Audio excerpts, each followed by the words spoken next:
Hello, buenos dias, good morning, good afternoon, and good evening somewhere out there in the world. Good afternoon. It's a happy Saturday. I am here live with you, beautiful people. And I do apologize for last week. It had been that crazy busy that we had some shows didn't program them, but here we are. Here I am, and I want to thank you for joining me today. It's a beautiful day. It is. I always say it's what we make of it. Life is what we make of it. And so the conversation has been going over and over in my head about to talk about education, to talk about our youth. I consider myself an educator by default. Some of you may know I have a heart for our youth and to improve the quality of life and improve the quality of education through my life experiences. And I just want to, welcome everyone that wants to join on this show. You can comment if you like. You agree or disagree, it's okay. We have to learn to agree to disagree, right? And we were up in I just got off an awesome conversation with a beautiful young lady, and this is Sunny Davis, first lady. I don't know if she's watching or not, but it's it hurts to see what is happening to our youth. It hurts to hear what our youth say, what they talk about, how they talk. But we have to not just focus on the problem that we see, but also focus on the solution that we may have to help our youth, to help our community. Because if we keep talking about the problem and we are not being part of the solution, then we are the problem. Okay, people, we just are the problem. And shout out to Sunny. I have invited her to come on the show, and she will be coming on soon because she is part of a solution, and she has an awesome program, and she has an awesome program, and she has actually opened up the doors to our Latino community as well. And I got to have it handed to her that this is actually the program that she has, the arc of entrepreneurs. We're talking about youth, right? And it is the arc, and it's in in a community that is so in need of this. Um, and it's just amazing how, or I should say, it amazes me in the worst way, not in a good way, how people can um, focus on just talking about crime, violence, instead of say, well, let's look at what can we do, what is really happening, right? What is really going on in the world? What is really going on in our youth? What is really going on in our community? What is really going on? And when you sit back and look and just see how things are happening, just seeing how our educators are teaching or lack thereof, and just watching it, it hurts to see. As an educator by default, I personally do not like our kids being suspended. I do not like seeing our kids being expelled. That is not what I like as an educator. Some may say, well, Eve, how do you expect to then correct our youth?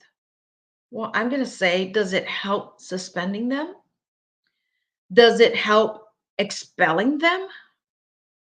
Does it help punishing them in ways that we're not helping them understand? Or, I mean, if it works, I honestly don't think it works. Because when we expel, when we suspend, we're actually throwing them into the wolves. We're actually throwing them out on the street to create problems, to raise the percentage in crime and violence. Chicago, Southside, Gary, East Chicago, Indiana, all these communities. Let's look at how we are correcting a problem. Now, some of you may or may not know, I've been in education for many years. I'm not a teacher in a school setting, in a brick and mortar, but I am a teacher. I am an educator. I'm a parent. Parents are the first educators that a child gets to meet when they come to this world. Children having children. Do these parents know how to care for a child? Maybe not. They come in from an environment that didn't teach them anything good. Survival skills, maybe. But when you expel a child, are we really helping get to the root of the problem? I don't think so. We're not helping them. We're actually creating a bigger problem. Let me take you back, and thank you for joining me, whoever's here watching the Real Talk with E.V.E. And can we have some real talk, corazón a corazón, heart to heart talk. um I sit on a school board. I've sat on school boards. I've sat on different organizations, and they are involved in education one way or another. And as an educator, as a parent, as a teacher, I didn't like to see my kids getting suspended. What was the problem? Did we fix the problem, or did we just put it under a rug, throw it up under a rug, and try to keep it there? Well, I think that when we do that, we're actually just sweeping it up under a rug. Hey there, how are you? Sweeping it under the rug and not being part of the solution at all. And so I have said, I don't like you expelling our kids. I don't like you suspending our kids. I don't like it. So what do you suppose we do then, Miss Eve? How about finding programs for them? How about how about loving on them? Have you guys tried that? How about listening to them? Have you tried that? Have you tried anything else? And when you work on how about listening, then you'd be surprised what you find out. I have been that parent where other children come and talk to me, and some parents mind that because they're like, well, they need to come to me. I'm their mother. I'm their father. Why aren't they coming to me? Well, are you listening to them? And I'm sure my kids, one time or another, felt that I wasn't listening to them either. I'm a parent of two. I was a single mom. They're both adults now. And so, parents, be okay if they come to me and talk to me. Then you'll know what's happening. Sometimes they'll feel more comfortable talking to someone outside the home than your home. I know it shouldn't be like that, right? Don't close the door on your child. Find out, why are they acting out? When I would go in, I've been on the board for junior achievement for quite a few years now, and I volunteered with them since 2007, 8. Going into these schools, the first thing I would tell the teachers is, whatever you do, please do not send them to the principal. Please do not get them out of the classroom. Because when you do that, you're actually giving them what they want. They don't want to listen to what I have to say or whoever the guest speaker is that day. They don't want to listen to that. They think it's boring, whatever the case may be. Don't do that, please. They're only reacting to what they know. And when you understand and know that they're only reacting to what they know, then make it your business to find out what is really going on.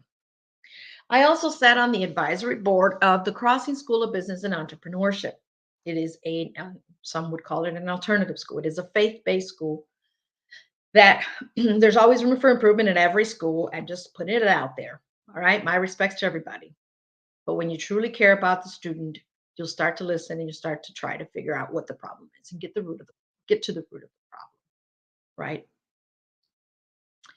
There was one young lady that rolled her eyes at me, went in and like, what she thinks she is, that kind of attitude, rolling her, doing her neck and doing all that exercise. And just like, yeah, whatever, who does she think she is? And she's not talking to me. I know she's not talking to me kind of attitude. You guys know those kind of kids, right? You may have been one of those when you were little, when you were young, teenager, young, dumb, and uncoordinated. And I said, young lady, I know you're acting out right now, and I feel you. And I'll get to know what's really up underneath in that heart of yours, why you do what you do. And at the end of the school year, she was so adamant about me meeting her parent, wanted me to meet her mom. But see, I pushed her, I challenged her, but I knew she was better than what she thought she was. And come to find out, when kids act out like that, they're telling you something about themselves. You ought to pay attention, teachers, parents. But when parents act out and then the child starts acting the same way, then didn't fall far from the tree, right? But it's a generational cycle that it repeats from grandma to mom to child to grandchild.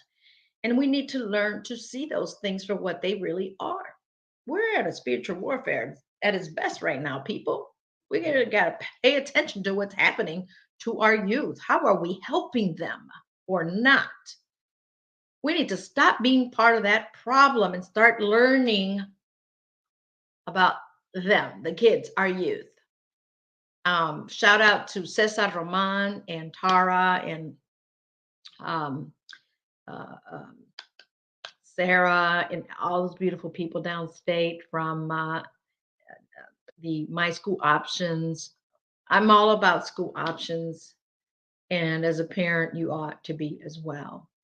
Public school isn't always the greatest anymore, unfortunately. I grew up in public school, elementary school in Gary, Indiana. Capital murder, of murders, right? That was what it was said to be some time ago. Murder. Capital city.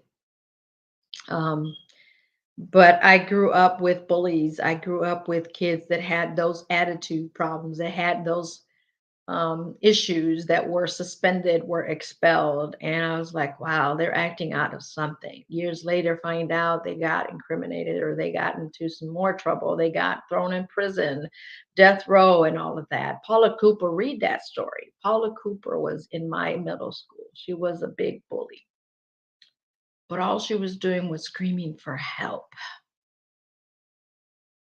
She made international news all the way to the Pope, all the way to the Vatican, what she did along with other young ladies. She was a big bully, all right. She tried to bully me, but I made friends and peace with her. She would stand up to a teacher in their face and say, "You're not my mother. You don't tell me what to do," and this and that. But if you were really to know, you really took the time to know who she was and why she acted out, to get to the root of the problem, she may have still been living now and may have not stabbed a young lady in her 70s, Bible study teacher, to death over 50, 60 times. Can you imagine that? How much anger these kids have to just stab, stab, stab, stab, stab. not in the right mind. Google Paula Cooper. A few more girls that were there were also in my middle school with her. This happened in high school. 15, 16 years old. Capital punishment, death row. To find out that this young girl was fighting her demons. She had been molested. She had been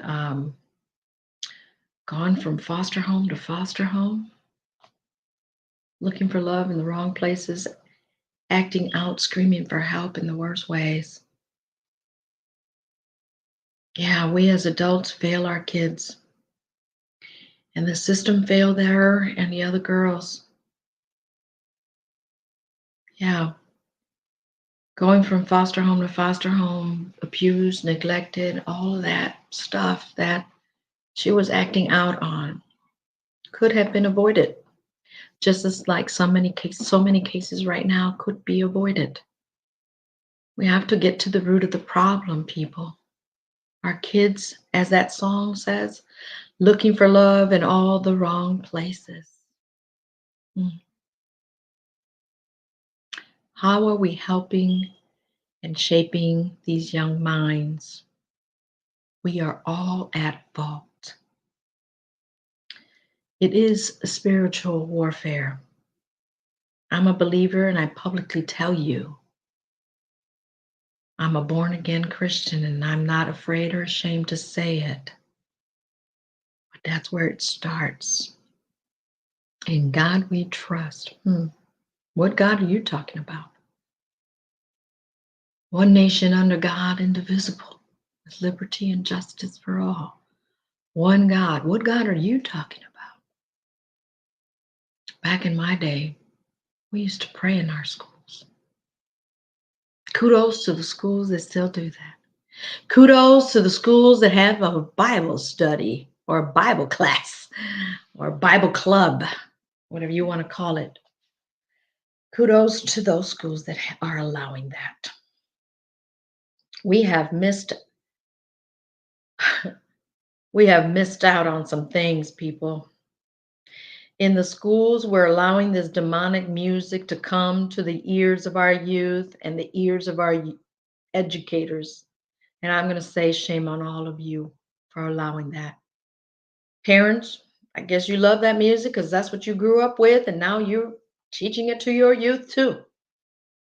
Calling women, girls as bees and this and that, and selling this, selling that. Now you getting high. Now let's have sex. And you got 7-year-olds listening to all of this music.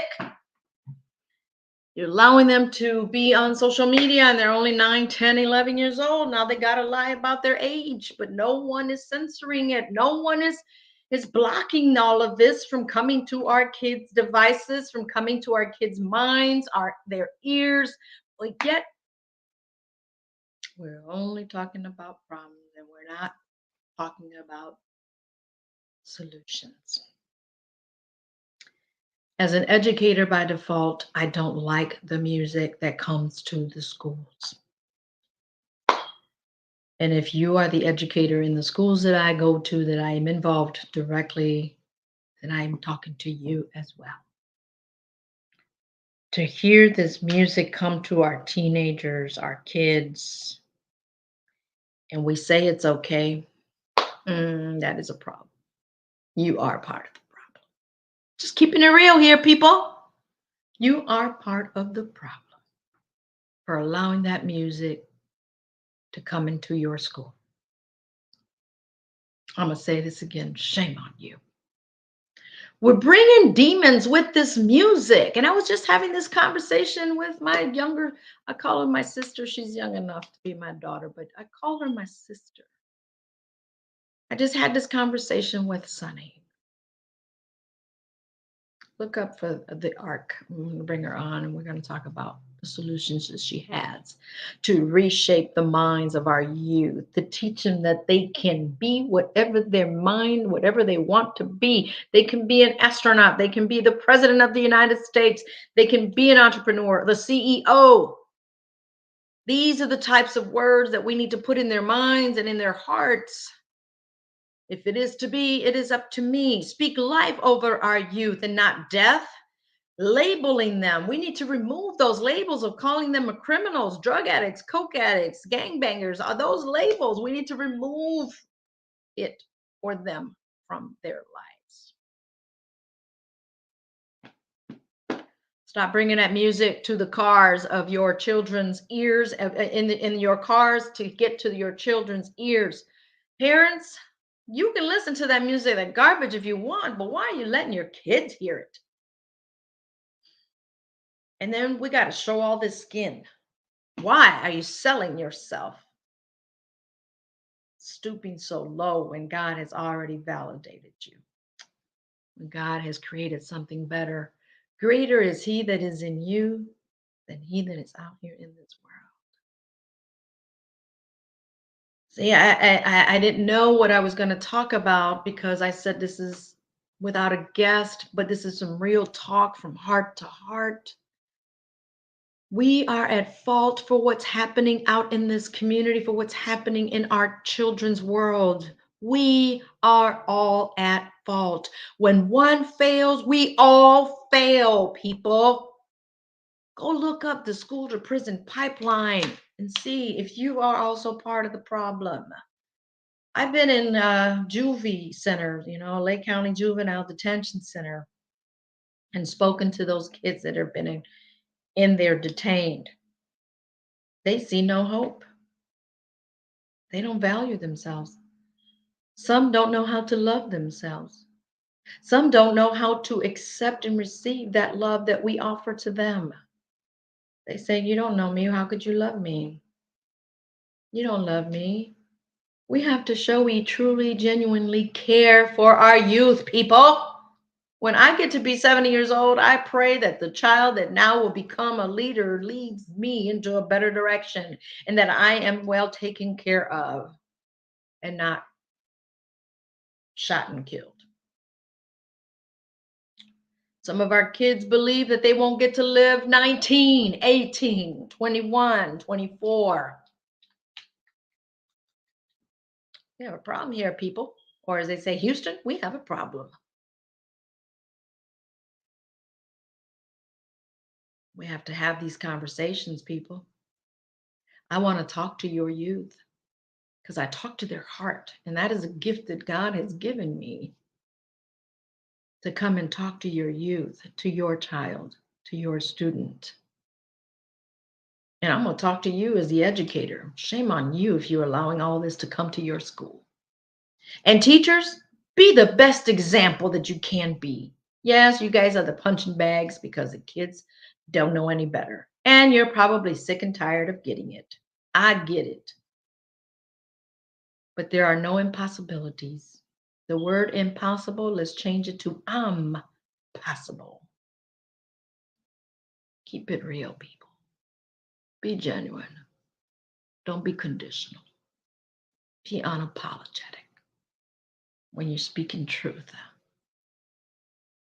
I want to continue to bring in wonderful, outstanding guests that will teach you something. My Wednesdays are lunch and learns at 12:30 p.m.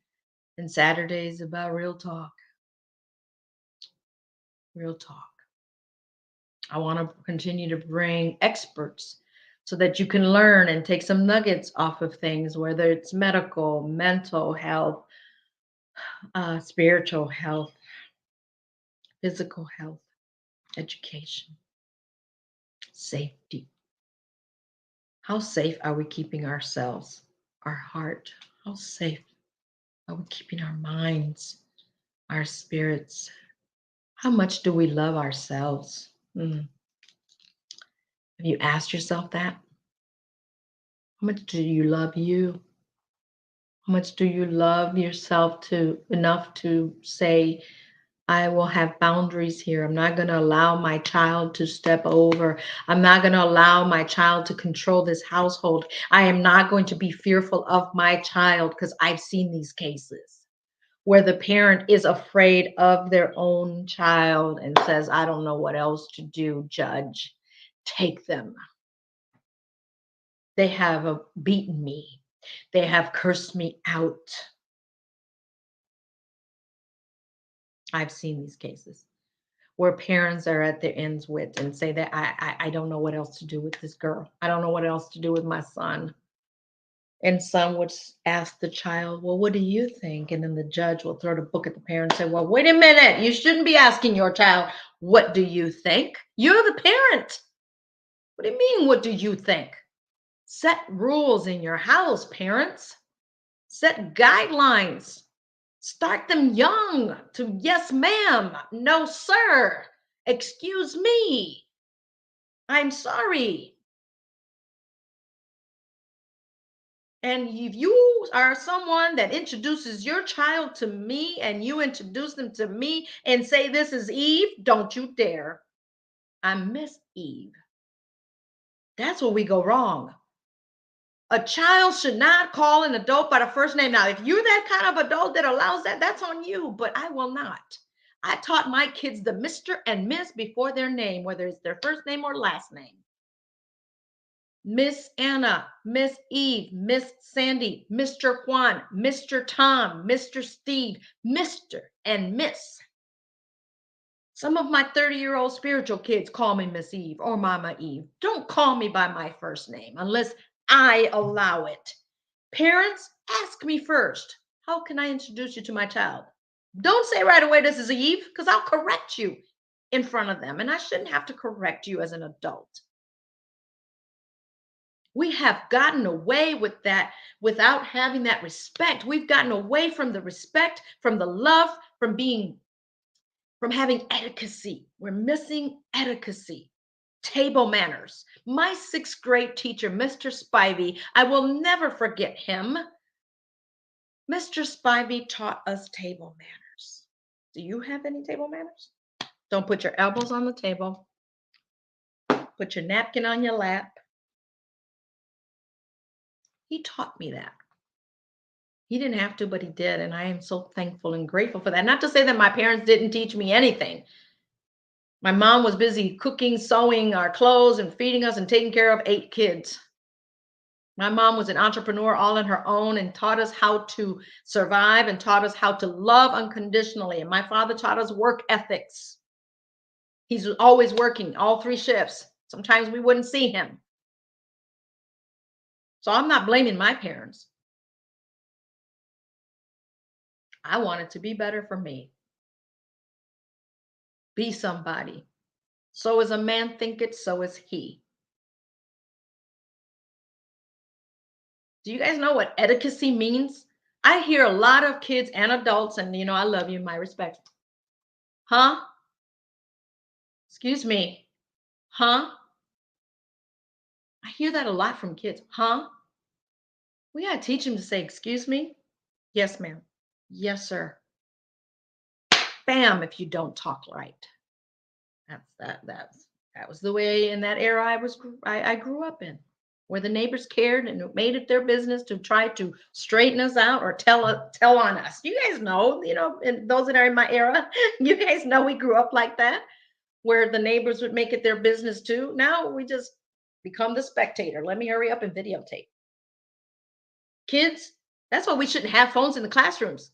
Oh, let me Snapchat. Oh, look at what I'm showing. Oh, somebody's getting a fight. Let me hurry up and videotape that. Oh, look at that. We become spectators. Now we're part of the problems. People, people, people. Mm-mm. Rude awakening. Wake up. Are we part of the problem or are we part of the solution? Think about that. Let that sink in you this weekend and tell me, are you part of the problem or are you part of the solution? If you allow this junk to come in that type of music in your school, ask yourself, are you part of the problem or part of the solution? If we're busy trying to just suspend and expel instead of trying to figure out, get to the root of the problem or what is really going on with this child, ask yourself, are you part of the problem or are you part of the solution? If you are a parent that comes in and acts all ghetto and acts all crazy and then you wonder why your child does what they do, don't come and fight with the educator or the principal because they took your child's phone away. You rather go defend this than to teach them to have manners, to speak proper, to get the best education that they can get so they can do better than you? You are part of the problem too. With that, folks, I got to go. I got things to do and continue to learn so that I can continue to teach. I hope that you've gotten a nugget out of today's show. I appreciate you joining me. Share this show. Tell people about this show, Real Talk with E.V.E. It's not about me, it's about what's in me to help bring it to you. Thank you so much. Appreciate you guys. Have an awesome, awesome weekend. And I look forward to seeing you guys on the next time, Wednesdays, Lunch and Learn at 12:30. With that, I gotta go. Nos vemos. Until next time. Thank you once again. And it's been real. It's been fun. Gotta go. Gotta run. See you.